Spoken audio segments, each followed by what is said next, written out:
Reinhold Niebuhr. These are like the. Oh, okay. That's kind of interesting.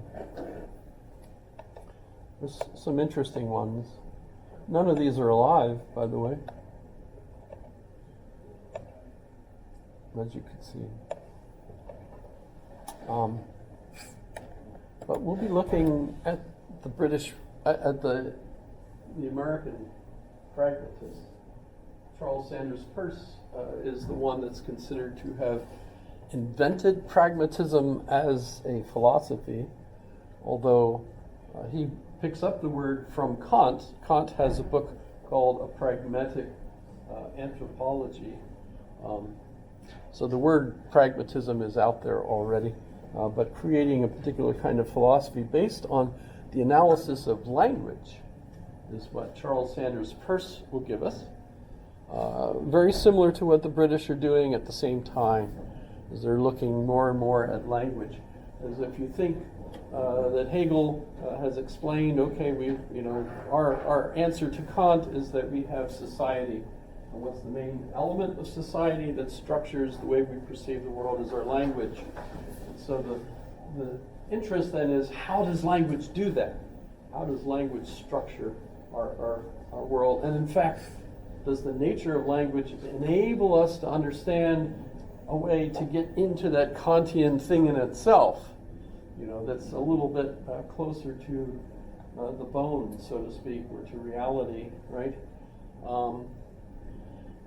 Meanwhile, of course, the Europeans are working with Hegel, and you clearly see the two of them merge together in a contemporary sense today, especially when we start realizing that different languages seem to structure the world in different ways.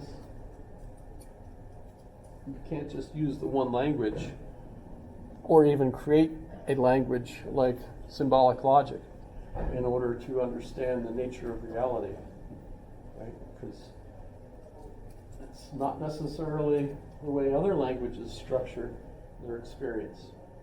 So we'll be looking at the pragmatist next.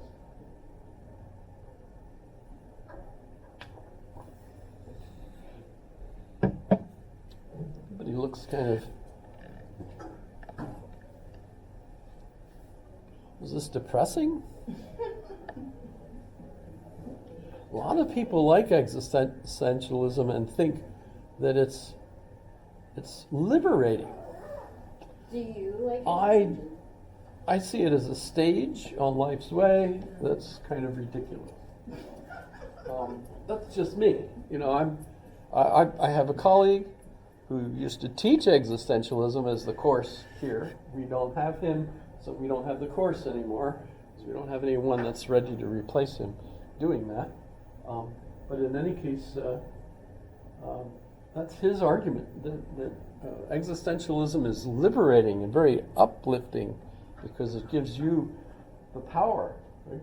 That's my experience with it, but I don't think I fully understand what is existentialism.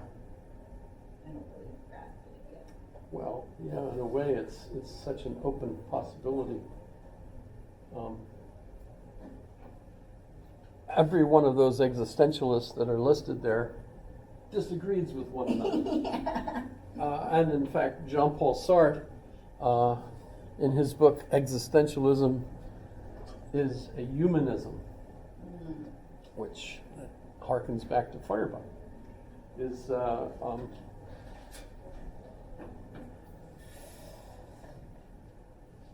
one of the few existentialists that we call an existentialist that says, yes, he's an existentialist.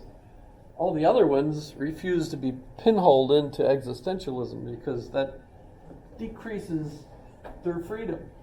Because now you're saying, oh, you're an existentialist, you must believe this. No. Je ne suis pas un existentialiste.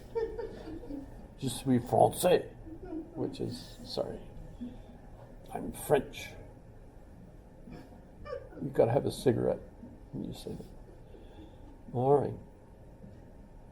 So I did give you a quiz question. What would it be like to live as an Übermensch?